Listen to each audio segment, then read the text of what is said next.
Welcome to 2 Minute Tuesday and another quick take with Cate. Imagine yourself standing in the grocery store ready to pay for your carton of eggs. The cashier says, "That will be $12.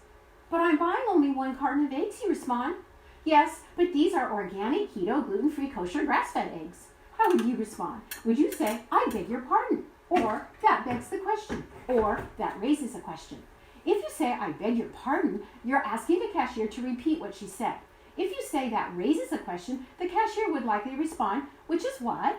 You would then reply, "Why are organic, keto, gluten-free, kosher, grass-fed eggs so expensive?"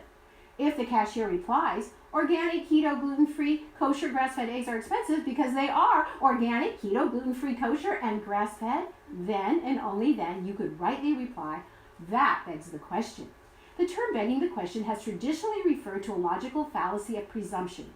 It is a fallacy that presumes the conclusion which is in question in the first place. That is, it cites as evidence the very thing it is trying to prove. For example, vegetables are good for you because eating them makes you healthy. This fallacy is also known as a circular argument. The conclusion appears at both the beginning and the end of the argument, creating a circle. Yet, you will often hear people use the phrase begging the question to mean that raises a question. Its original meaning has been repurposed from a logical fallacy to a simple inquiry. Unfortunately, the use of begs the question to mean raises a question is so widespread that most dictionaries recognize this new sense of the phrase. Careful writers, however, will avoid sloppy wording as well as sloppy thinking. So, if someone says to you, "Parallel lines never meet because they are parallel," first say, "I beg your pardon?" If they repeat what you thought they said, then you can rightly reply that such a claim begs the question.